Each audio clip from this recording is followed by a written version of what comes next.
आज हमने टॉपिक लिया है the bonds in the chemistry. तो केमिस्ट्री में जनरली जो भी बॉन्ड होते हैं तो हम केमिकल बॉन्ड के बारे में पढ़ते हैं। तो मेजरली 2 बॉन्ड होते हैं कि एक कोवेलेंट बॉन्ड होता है, एक आयोनिक बॉन्ड होता है। तो कोवेलेंट बॉन्ड ऐसे बॉन्ड होते हैं कि जभी भी इलेक्ट्रॉन का शेयरिंग हो जाता है, तो इलेक्ट्रॉन के शेयरिंग को हम कोवेलेंट बॉन्ड कहते हैं।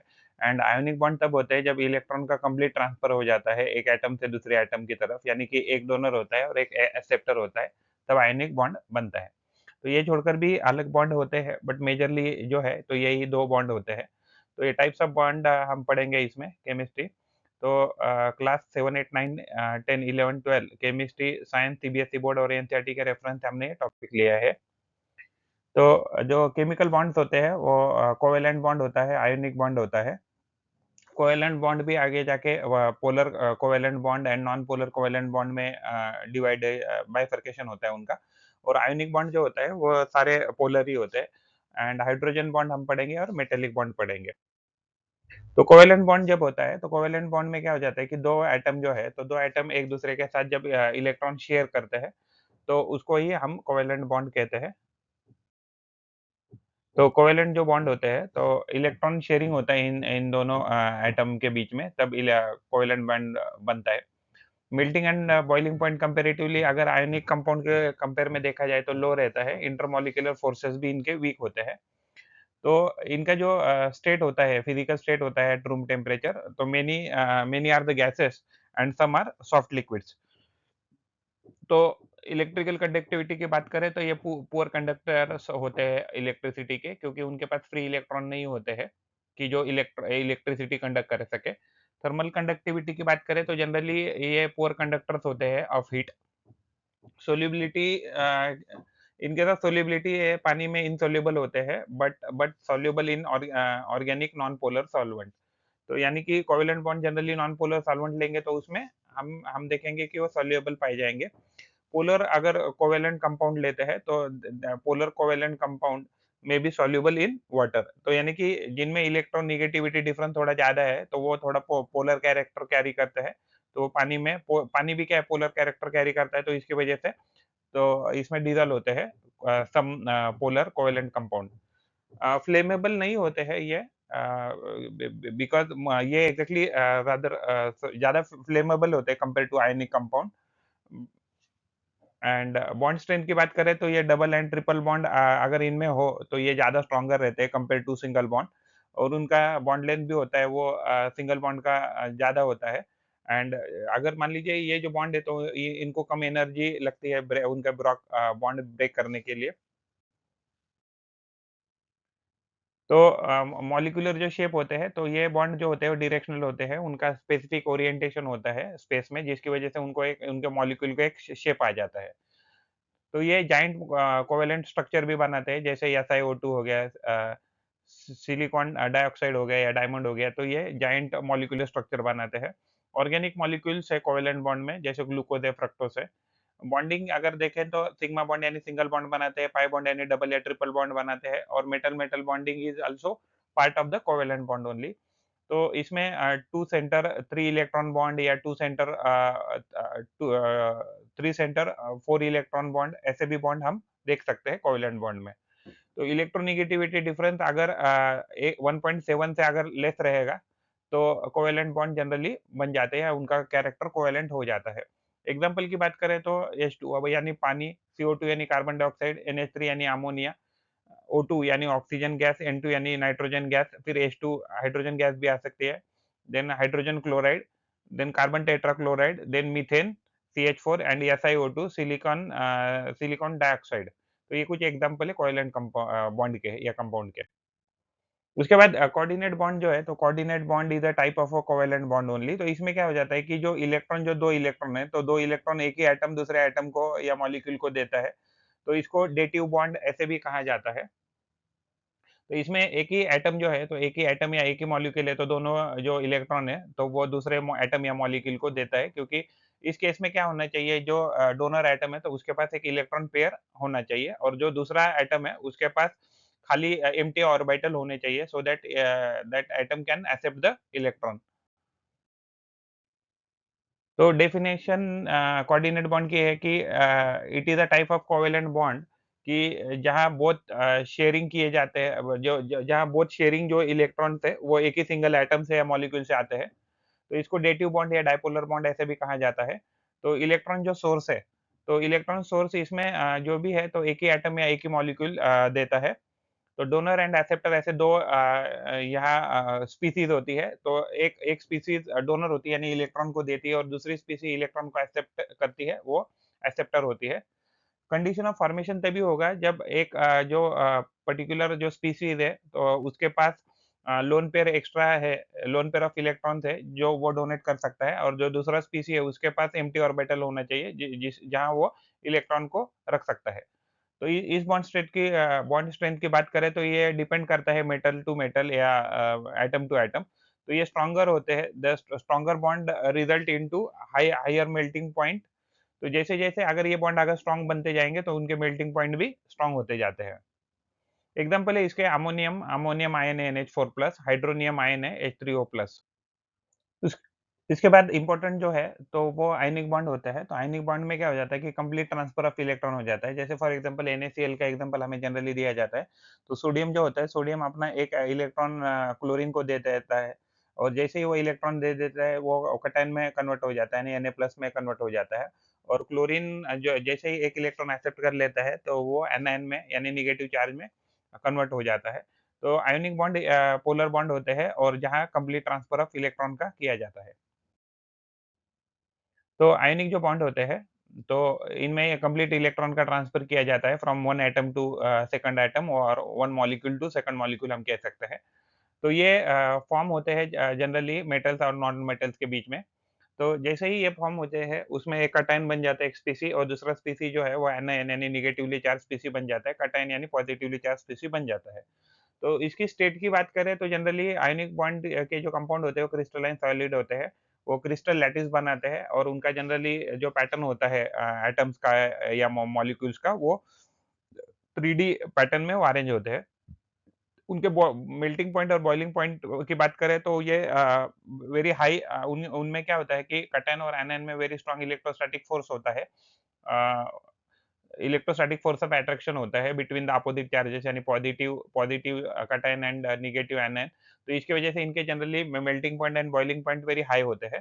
तो ये बहुत, लेकिन despite this they are very brittle, क्योंकि जैसे ही उनके ऊपर अगर कोई फोर्स अगर अप्लाई किया जाए, तो उनके जो लेयर्स होते हैं, तो वो आयन के जो उनके जो आयन के जो लेयर्स है, वो शिफ्ट हो सकते हैं, जिसकी वजह से that causing like charge ions to be pushed to each other, leading to the repulsion and crystal is shattering। यानी कि अगर जैसे उनके ऊपर कोई फोर्स अगर अप्लाई किया जाए, तो वो क्या हो जाता है, अपनी पोजीशन मूव करके एक दूसरे को रिपल करना चालू करते हैं, जिसकी वजह से बॉन्ड ब्रेक हो जाते हैं, और वो इसकी वजह से वो ब्रिटल होते हैं। तो इलेक्ट्रिकल कंडक्टिविटी की बात करें तो सॉलिड स्टेट में जनरली आयनिक जो बॉन्ड होते हैं, तो वो इलेक्ट्रिसिटी को कंडक्ट नहीं करते हैं। लेकिन if you talk about the their molten state या अदरवाइज एक्वस स्टेट, तो पानी में अगर उनको डालते हैं, तो हम उनको उनके थ्रू इलेक्ट्रिसिटी कंडक्ट करवा सकते हैं। फॉर एग्जांपल अगर हम नमक NaCl की बात करें, तो मोल्टन स्टेट में भी, इवन एक्वस स्टेट में भी हम उनसे इलेक्ट्रिसिटी आसानी से पास कर सकते हैं। तो सोल्युबिलिटी की बात करें तो ये जनरली ये पोलर सॉल्वेंट में इजीली डिसॉल्वेबल होते हैं, सॉल्युबल होते हैं। जैसे फॉर एग्जांपल वाटर, वाटर में इजीली सॉल्युबल होते हैं। तो generally insoluble in non polar solvent. तो जो पोलर जो कंपाउंड या आयनिक कंपाउंड जो होते हैं, वो जनरली नॉन पोलर सॉल्वेंट में डिसॉल्व नहीं होते। जैसे गैसोलीन हो गया, बेंजीन हो गया, तो इसमें जैसे सॉल्ट है हमारे, तो सॉल्ट डिसॉल्व नहीं करते हैं। तो स्टेट एट रूम टेम्परेचर की अगर बात करें, तो जनरली क्रिस्टलाइन सॉलिड होते हैं at a room temperature. Flammability हमने देखा कि कोवेलेंट बॉन्ड क्या होते हैं, फ्लेमेबल होते हैं, बट आयनिक बॉन्ड उनके बीच में बहुत ज़्यादा स्ट्रॉन्ग बॉन्ड होने के कारण वो फ्लेमेबल नहीं होते हैं। बॉन्ड स्ट्रेंथ की बात करें तो ये बॉन्ड बहुत स्ट्रॉन्ग होते हैं इनके बीच में, आयनिक बॉन्ड के बीच में, और it requires a very large energy to break the bond, तो इसीलिए उनका melting point and boiling point भी हाई रहेगा। तो इलेक्ट्रोनेगेटिविटी डिफरेंस अगर मोर देन 1.7 अगर हुआ दोनों एटम के बीच में, या दोनों स्पीशीज के बीच में, या दोनों मॉलिक्यूल के बीच में, तो उसको हम क्या कहेंगे, तो उसको हम आयनिक बॉन्ड कहेंगे। एग्जाम्पल है इसके NaCl यानी सोडियम क्लोराइड, MgO यानी मैग्नीशियम ऑक्साइड, CaCl2 यानी कैल्शियम क्लोराइड, Kf यानी पोटेशियम फ्लोराइड, LiF यानी लिथियम फ्लोराइड, KBr यानी पोटेशियम ब्रोमाइड, NaBr यानी सोडियम ब्रोमाइड, CaF2 यानी कैल्शियम फ्लोराइड। तो ये कुछ एग्ज़ाम्पल है इसके। मेटालिक बॉन्ड की अगर बात करें तो मेटालिक बॉन्ड एक टाइप ऑफ कोवेलेंट बॉन्ड ही होता है। इसमें क्या हो जाता है कि जो आउटर मोस्ट या लूज़ली अटैच्ड जो इलेक्ट्रॉन्स होते हैं वो डीलोकलाइज़ हो जाते हैं और इसकी वजह से जो लोकलाइज़ इलेक्ट्रॉन है, वो अलग-अलग जो कटायन है, तो कटायन के साथ एक बॉन्ड बना के उनके बीच में इलेक्ट्रोस्टैटिक फ़ोर्स जनरेट हो जाता है, जिसकी वजह से ये बहुत स्ट्रॉन्ग फ़ोर्स बनने के कारण जनरली हमें जो मेटल्स दे होते हैं, तो हमें पता लगता है कि जो मेटल्स होते हैं बहुत स्ट्रॉन्ग बॉन्ड कैरी करते हैं, इसलिए उनका मेल्टिंग पॉइंट, उनका बॉइलिंग पॉइंट क्या रहता है सबसे जनरली बहुत हाई रहता है। That is because of the very strong electrostatic force between their electron, loosely bonded electron and their cations. So, electrostatic attraction between the lattice of the positive metal is ion and C of free flowing delocalized valence electron.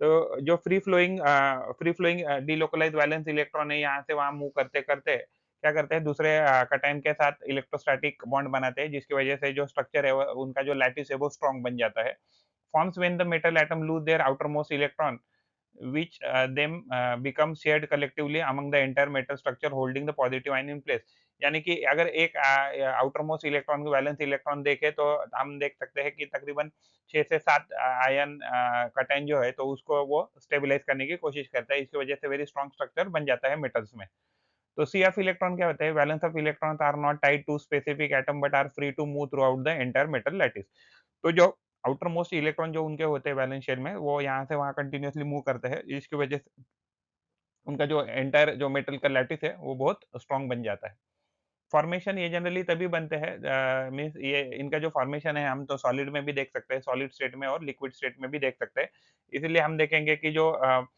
Metal होते हैं उनका boiling point भी high होता है और generally उनका जो melting point होता है सॉलिड स्टेट में अगर देखें तो उनका मेल्टिंग पॉइंट भी बहुत स्ट्रांग होता है लिक्विड फेज में बात करें तो उनका बॉइलिंग पॉइंट भी बहुत हाई होता है तो बॉन्ड स्ट्रेंथ की बात करें तो ये वेरी करता है डिपेंड ऑन मेटल तो stronger bond result into the higher melting point तो जैसे-जैसे बॉन्ड स्ट्रॉन्ग होता जाएगा वैसे-वैसे हम देखेंगे कि ये जो उनके मेल्टिंग पॉइंट है वो इंक्रीज़ करते जाते हैं। वैसे ही अगर बहुत ज़्यादा स्ट्रॉन्ग बॉन्ड रहेंगे तो बॉइलिंग पॉइंट भी इंक्रीज़ करता जाएगा। हाइड्रोजन बॉन्ड की बात करें तो हाइड्रोजन बॉन्ड कोई केमिकल बॉन्ड नहीं है but it's type of a physical bond हम कह सकते हैं but it is very strong bond compare to other अगर बॉन्ड करें यानी कि अगर हम इसकी बात करते हैं सबसे ज्यादा जो है आयनिक बॉन्ड उसके बाद कोवेलेंट बॉन्ड और उसके बाद जो है हाइड्रोजन बॉन्ड की स्ट्रेंथ जनरली मानी जाती है तो द पॉजिटिव पोल यानी कि 2 एटम अगर जुड़े हैं और उसमें से एक एटम बहुत इलेक्ट्रोनेगेटिव है और दूसरा एटम जो है मान लीजिए हाइड्रोजन है, तो अगर उन उनमें इलेक्ट्रोनेगेटिविटी का डिफरेंस बहुत ज़्यादा है, तो एक एक जो मॉलिक्यूल है इलेक्ट्रोनेगेटिव तो उसके ऊपर डेल्टा माइनस चार्ज आ जाता है और जो दूसरा जो एटम है उसके ऊपर हाइड्रोजन जो है तो उसके ऊपर डेल्टा प्लस चार्ज आ जाता है। तो इसकी वजह से क्या हो जाता है कि जो हाइड्रोजन है, तो हाइड्रोजन दूसरा जो डेल्टा नेगेटिव का जो भी एटम है तो उसकी उसके जो लोन पेयर है उसकी तरफ अट्रैक्ट करता है जिसकी वजह से उनके बीच में इंटरमॉलिक्यूलर या इंटरमॉलिक्यूलर क्या होता है तो इंटरमॉलिक्यूलर उनके बीच में एक बॉन्ड बन जाता है जिसको हम हाइड्रोजन बॉन्डिंग कहते हैं तो अगर हम देखें तो it takes a long time to boil water because it requires a lot of energy to break hydrogen bond in water तो पानी में क्या होता है कि हाइड्रोजन बॉन्ड जो होता है वो उसकी वजह से पानी का बॉइलिंग पॉइंट हाई रहता है hydrogen bonding is a strong intermolecular interaction between hydrogen atom bound to oxygen nitrogen and fluorine and lone pairs तो जनरली जब भी हाइड्रोजन जब भी ऑक्सीजन नाइट्रोजन या फ्लोरीन के साथ जुड़ा रहेगा तो हाइड्रोजन बॉन्ड जनरली बन जाता है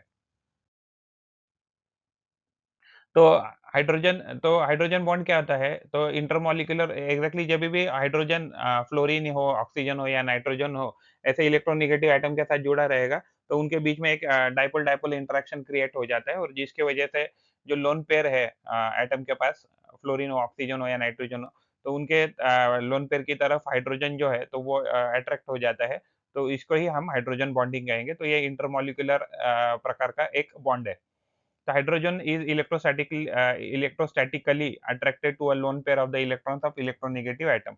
तो ये हाइड्रोजन जो इलेक्ट्रॉन पेयर है तो उसकी तरफ अट्रैक्ट हो जाता है तो जनरली ये बॉन्ड स्ट्रेंथ की बात करें तो ये स्ट्रॉन्गर होते हैं compare to van der Waals forces but weak होते हैं compare to covalent and ionic bond तो आयनिक बॉन्ड सबसे स्ट्रॉन्ग होते हैं उसके बाद कोवेलेंट बॉन्ड होते हैं एंड जनरली उसके बाद हाइड्रोजन बॉन्ड आते हैं और उसके बाद वैन डर वाल फोर्सेस आते हैं तो बॉन्ड स्ट्रॉन्गेस्ट होता है जब ये डायरेक्शनल हो तो जैसे ही डायरेक्शनल बॉन्ड रहेंगे तो हाइड्रोजन बॉन्ड स्ट्रॉन्ग हो जाता है तो मेल्टिंग एंड बॉइलिंग पॉइंट करें तो जितना ज़्यादा हाइड्रोजन बॉन्डिंग रहेगा उतना melting and boiling point increase होता रहेगा of that particular compound.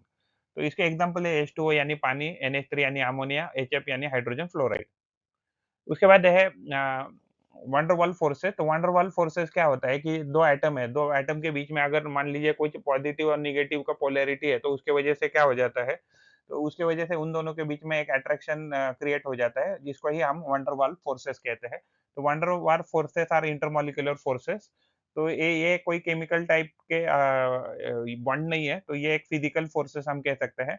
The distances affect their strength. तो जितने जनरली रीजनेबल डिस्टेंस पे अगर 2 एटम्स या मॉलिक्यूल्स रहेंगे तो वो अट्रैक्ट करेंगे, एंड अगर मान लीजिए बहुत ज़्यादा क्लोज़ हो गए तो क्या हो जाएगा, तो वो एक-दूसरे को रिपेल करेंगे। वैन डर वाल जो फोर्सेस है are weaker than the intermolecular forces, intramolecular forces. तो यानी कि एक मॉलिक्यूल है, तो एक मॉलिक्यूल के अंदर जो भी फोर्सेस है उसको हम क्या कहेंगे, तो इंट्रामॉलिक्यूलर फोर्सेस है। तो van der Waals forces intramolecular forces से क्या होता है, तो वीक रहते हैं। तो अगर हम देखेंगे तो हाइड्रोजन बॉन्डिंग सबसे स्ट्रॉन्ग है। उसके नीचे डाइपोल डाइपोल इंटरैक्शन यानी कि पॉजिटिव नेगेटिव का इंटरैक्शन या इंड्यूस फोर्सेस कह सकते हैं, या लंदन डिस्पर्शन फोर्सेस जो है वो सबसे वीक फोर्सेस होते हैं। तो वैन डर वाल जो फोर्सेस है तो ये अलग-अलग कॉम्बिनेशन से बनते हैं। तो ये वैन डर वाल फोर्सेस जो होते हैं वो वीक होते हैं, अट्रैक्टिव होते हैं और शॉर्ट रेंजेस फोर्सेस होते हैं, एंड वो जनरली एग्जिस्ट करते हैं between neutral atom and the molecule. तो मॉलिक्यूल ऐसे कि जिनके पास कुछ ना कुछ चार्ज है। तो crucial role in melting point and boiling point. तो वैन डर वाल फोर्सेस जितने ज़्यादा रहेंगे उतना melting point and boiling point increase हो जाएगा पर्टिकुलर कंपाउंड का। बॉन्ड स्ट्रेंथ की बात करें तो ये वीक होते हैं compare to covalent bond, ionic bond and even hydrogen bonding.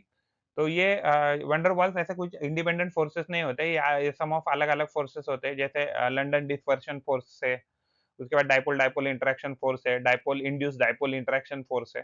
तो लंदन डिस्पर्शन फोर्स क्या है? तो जनरली ये अराइज़ होता है by the temporary fluctuation of electron distribution within an atom molecules creating instantaneous dipoles. तो जैसे इलेक्ट्रॉन का मूवमेंट हो जाता है, कंटिन्यूअसली मूवमेंट करता रहता है इलेक्ट्रॉन इनसाइड एन एटम, तो उसकी वजह से क्या हो जाता है कि पॉजिटिव नेगेटिव पोल क्रिएट हो जाता है, और जिसकी वजह से लंदन डिस्पर्शन फोर्स क्रिएट हो जाते हैं पर्टिकुलर एटम या मॉलिक्यूल के अंदर। तो डाइपोल डाइपोल इंटरैक्शन एग्जिस्ट करते हैं जब पोलर मॉलिक्यूल हो, जिसमें यानी कि एक एंड पॉजिटिव और दूसरा एंड जो है वो नेगेटिव है एंड हो, तब जाके डाइपोल डाइपोल इंटरैक्शन हो जाते हैं। और इंड्यूस डाइपोल इंटरैक्शन जनरली तब हो जाते हैं जब कोई पोलर कोई कंपाउंड है या मॉलिक्यूल है, और उसके साथ अगर उसके बाजू में कोई न्यूट्रल अगर मॉलिक्यूल अगर रख दें, तो उसकी वजह से क्या हो जाएगा, जो न्यूट्रल मॉलिक्यूल है उसमें भी एक पर्टिकुलर चार्ज डेवलप हो जाएगा, तो उसको ही हम डाइपोल इंड्यूस डाइपोल इंटरैक्शन कहते हैं। If you like the effort and information, then please like video and subscribe the channel and provide your valuable comments in the comment box or WhatsApp number 8055638591। Thanks for watching. Thank you. पढ़ते रहिए, बढ़ते रहिए. Keep learning, keep growing. Thank you.